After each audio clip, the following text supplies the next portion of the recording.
Hi guys, welcome back to Indraj coaching centre. दोस्तों, आज हम पढ़ने वाले हैं हिंदी भाषा का प्रैक्टिस सेट नंबर 2। यदि आप लोग प्रैक्टिस सेट नंबर 1 नहीं देखे हैं तो डिस्क्रिप्शन में लिंक मिल जाएगा, वहाँ से जाकर देख सकते हैं।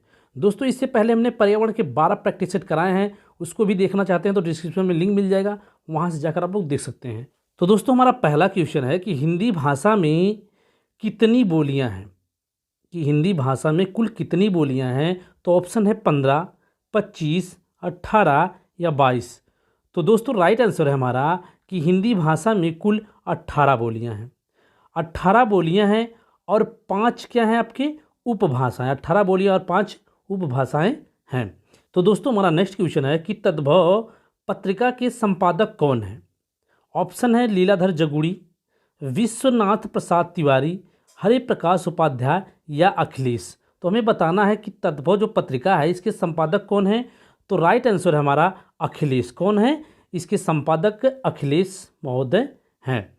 दोस्तों, थोड़ा सा डिटेल में देख लेते हैं। यदि कहा जाए कि तद्भव पत्रिका का जब संपादन सन 1999 में लखनऊ से, कहाँ से? लखनऊ से अखिलेश द्वारा किया गया था। तो दोस्तों, पूछे कि तद्भव पत्रिका का संपादन किस वर्ष किया गया था। तो सर 1999 ईस्वी में। कहाँ से किया गया था? तो लखनऊ से किया गया था। और किसके द्वारा किया गया था? तो अखिलेश द्वारा किया गया था। तो दोस्तों, हमारा नेक्स्ट क्वेश्चन है कि 12 बरस लो कुकर जीवे और 13 लो जिए सियार, यह पंक्ति किस कवि की है। ऑप्शन है विद्यापति, चंद्रवरदाई, नरपतनाल या जगनिक। तो दोस्तों, राइट आंसर है हमारा जगनिक। जो 12 बरस लो कुकर जीवे और 13 लो जिए सियार, यह पंक्ति किसकी है? जगनिक महोदय की यह पंक्ति है। यदि बात की जाए कि यह पंक्ति कहाँ से ली गई, तो यह पंक्ति परमाल रासो से ली गई थी। तो दोस्तों, हमारा नेक्स्ट क्वेश्चन है कि निम्नलिखित में मौखिक अभिव्यक्ति का रूप है, या कहेंगे कि जितने भी ऑप्शन हैं इनमें से मौखिक अभिव्यक्ति कौन सा है। तो ऑप्शन है शुद्ध वर्तनी, सुलेख, श्रुतलेख या आशुभाषण। तो दोस्तों, राइट आंसर है हमारा आशुभाषण। मौखिक अभिव्यक्ति का मतलब जैसे आपका क्या हो जाएगा, किसी चीज़ को पढ़ना, वही क्या होता है आपका मौखिक होता है। जैसे आपका भाषण देना, यह क्या हो गया आपका मौखिक अभिव्यक्ति है। जबकि शुद्ध वर्तनी, सुलेख, श्रुतलेख यह लिखित अभिव्यक्ति की ओर संकेत करता है, क्योंकि जो शुद्ध वर्तनी यह क्या है, लेखन से संबंधित है। आपका सुलेख भी जो क्या है भाई, यह भी लेखन से संबंधित है। श्रुतलेख जो है यह भी लेखन से संबंधित है। लेकिन जो आशुभाषण है यह क्या आपका मौखिक अभिव्यक्ति से संबंधित है। तो दोस्तों, नेक्स्ट क्वेश्चन है कि भारतेंद्र युग में निकलने वाली पत्रिका युग्म कौन सी है। तो दोस्तों, जितने भी ऑप्शन दिए गए यहाँ पर, इसमें पूछा है कि इनमें से कौन सा सही युग्म है या कौन सा सही जोड़ा है जो पत्रिकाएं भारतेंद्र युग में निकली थी। तो ऑप्शन है कविवचन सुधा या हिंदी प्रदीप, सरस्वती या माधुरी, कल्पना या ज्ञानोदय, नवनीत या कादम्बनी। तो दोस्तों, राइट आंसर है हमारा कविवचन सुधा और हिंदी प्रदीप। यह दोनों पुस्तकें क्या है आपकी भारतेंद्र युग में निकलने वाली पत्रिका। तो दोस्तों, थोड़ा सा डिटेल में देख लेते हैं कि कविवचन सुधा 15 अगस्त 1867 ईस्वी को काशी से, कहाँ से? काशी से भारतेंद्र हरिश्चंद्र द्वारा संपादित जो कविवचन सुधा पत्रिका थी, इसको 15 अगस्त 1867 ईस्वी को कहाँ से? काशी, जिसे हम बनारस के नाम से जानते हैं, किसके द्वारा? भारतेंद्र हरिश्चंद्र द्वारा यह संपादित की गई थी। जबकि हिंदी प्रदीप इसको सन 1877 ईस्वी में इलाहाबाद से, कहाँ पर? इलाहाबाद से, लेकिन बालकृष्ण भट्ट के द्वारा संपादित की। दोस्तों, आप संपादित वर्ष और किसके द्वारा संपादित की गई थी और कहाँ से संपादित की गई थी, इसको ध्यान रखिएगा, क्योंकि इससे रिलेटेड क्वेश्चन बार बार पूछा जाता है। तो दोस्तों, नेक्स्ट क्वेश्चन है निम्नलिखित में से किस देश में हिंदी भाषा का प्रयोग लिखने एवं बोलने में किया जाता है। बहुत ही प्रचलित क्वेश्चन है, इसको कई परीक्षाओं में पूछा गया है। तो वह कौन सा देश है जहाँ पर हिंदी भाषा का प्रयोग लिखने एवं बोलने में किया जाता है। तो ऑप्शन है ऑस्ट्रेलिया, दक्षिण अमेरिका, पाकिस्तान या मॉरिशस। तो दोस्तों, राइट आंसर हमारा मॉरिशस ऐसा देश है जहाँ पर हिंदी भाषा का प्रयोग लिखने एवं बोलने में किया जाता है। नेक्स्ट क्वेश्चन है कि सूरसागर किस भाषा की रचना है? तो दोस्तों ऑप्शन है अवधी, बुंदेली, ब्रज या छत्तीसगढ़ी। तो दोस्तों आपका सूरसागर जो है यह ब्रज भाषा की रचना, किस भाषा की? ब्रज भाषा की रचना है। यदि पूछ ले कि सूरसागर किसके द्वारा लिखी गई थी, तो सूरसागर जो थी यह सूरदास की रचना थी। तो दोस्तों नेक्स्ट क्वेश्चन है कि वीरों का कैसा हो बसंत कविता किसने लिखी? जो वीरों का कैसा हो बसंत जो कविता थी यह किसके द्वारा लिखी गई थी? तो ऑप्शन है सुमित्रा कुमारी चौहान, सुभद्रा कुमारी चौहान, माखनलाल चतुर्वेदी या रामधारी सिंह दिनकर। तो दोस्तों राइट आंसर है सुभद्रा कुमारी चौहान द्वारा ही वीरों का कैसा हो बसंत कविता लिखी गई थी। और दोस्तों यह जो कविता थी यह वीर रस प्रधान कविता थी। कैसी कविता थी? तो वीर रस प्रधान कविता थी। तो दोस्तों नेक्स्ट क्वेश्चन है निम्नलिखित में से कौन सी व्याकरण और वर्तनी से शुद्ध भाषा कहलाती है? ऑप्शन है साहित्यिक भाषा, प्रांजल भाषा, व्याकरणिक भाषा या मानक भाषा।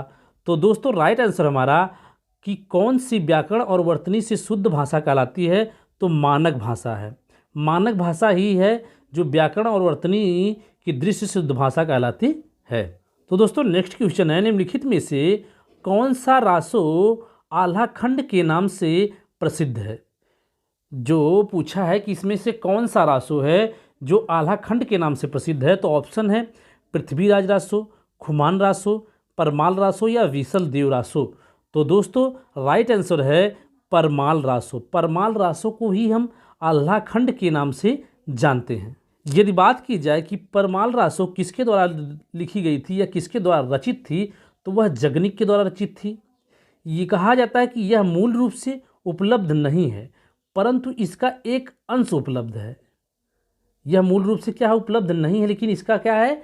कुछ अंश उपलब्ध है और उसी अंश को हम आल्हा खंड के नाम से जानते हैं।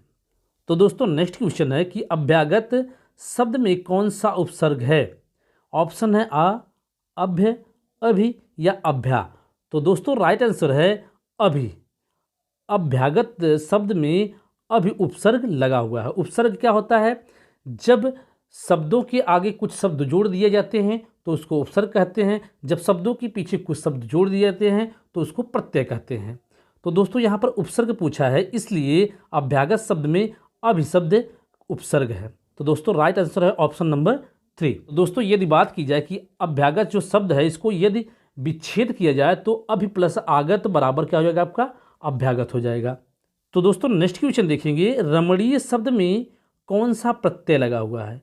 अभी हमने उपसर्ग देखा, अब हमने देख रहे हैं प्रत्यय। तो प्रत्यय क्या होता है? जब किसी शब्द के पीछे कुछ शब्द जोड़कर एक शब्द बना दिया जाता है उसी को हम क्या कहते हैं? प्रत्यय कहते हैं। तो इसमें पूछा है कि रमणीय शब्द में कौन सा प्रत्यय लगा हुआ है? तो ऑप्शन है अनीय प्रत्यय, ईय प्रत्यय, रम प्रत्यय या अड़ीय प्रत्यय। तो दोस्तों राइट आंसर है अनीय प्रत्यय लगा हुआ। रमणीय शब्द में अनीय प्रत्यय लगा हुआ है। दोस्तों यदि रमणीय शब्द का विच्छेद किया जाए तो रम प्लस अनीय, रम प्लस अनीय को मिलाकर क्या करते हैं?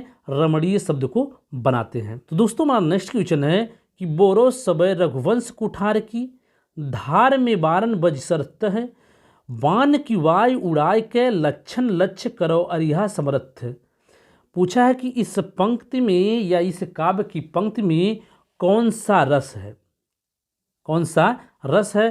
तो ऑप्शन है हमारा रौद्र रस, भयानक रस, विभत्स रस या वीर रस। तो दोस्तों राइट आंसर हमारा कि इस पंक्ति में रौद्र रस है। यदि रौद्र रस की बात की जाए तो रौद्र रस का जो अस्थाई भाव होता है वह होता है आपका क्रोध। क्या होता है? आपका क्रोध होता है। तो दोस्तों नेक्स्ट क्वेश्चन है कि निम्नलिखित में से कौन सा वाक्य शुद्ध है? कौन सा वाक्य शुद्ध है? ऑप्शन है मोहन और गीता गा रही है। क्या यह सही है? मोहन और गीता गा रही है, यह गलत है। गीता और मोहन गा रहा है, यह भी गलत है, क्योंकि यहाँ पर एक ही लिंग को दर्शाया गया है। दोनों ऑप्शन में एक एक लिंग को दर्शाया गया है। मोहन और गीता गा रहे हैं, गा रहे हैं। नेक्स्ट है हमारा कि मोहन और गीता गा रही हैं। तो दोस्तों यहाँ भी गड़बड़ है, क्योंकि जब वहाँ पर मेल और फीमेल हो तो एक लिंग को दर्शाना क्या है, उचित नहीं है, या वाक्य में कहेंगे कि जब एक लिंग को दर्शाया जाएगा तो वाक्य राइट नहीं माना जाएगा। वहाँ पर दोनों लिंग को जब दर्शाया जाएगा, वचन काल या लिंग के अनुसार वाक्यों को शुद्ध तरीके से बनाया जाएगा, तभी वाक्य सही होगा। तो दोस्तों हमारा राइट आंसर है ऑप्शन नंबर 3। यहाँ पर देखेंगे तो मोहन और गीता गा रहे हैं, यहाँ पर जो रहे शब्द लगा हुआ है वह दोनों लिंग को क्या कर रहा है, समान कर रहा है, इसलिए राइट आंसर हमारा जो है ऑप्शन नंबर 3 इज राइट है। तो दोस्तों हमारा नेक्स्ट क्वेश्चन है कि निम्नलिखित में से कौन सा शब्द हिंदी शब्दकोश में सबसे अंत में आएगा। बहुत ही इंपॉर्टेंट क्वेश्चन है, इसको आप ध्यान से देखिएगा कि पूछा है कि जितने भी यहाँ पर ऑप्शन दिए गए हैं इनमें से कौन सा शब्द जो है वह हिंदी शब्दकोश में सबसे अंत में आएगा। तो ऑप्शन है क्लीव, क्रम, कृषक या किसान। तो दोस्तों राइट आंसर हमारा क्लीव। तो दोस्तों इसको थोड़ा सा डिटेल में देख लेते हैं कि हिंदी शब्दकोश में शब्दों का क्रम क्या है। तो सबसे पहले देखेंगे कि हिंदी शब्दकोश में किसान शब्द आता है। कौन सा शब्द आता है, किसान, इसके बाद कृषक, इसके बाद क्रम, इसके बाद क्लीव।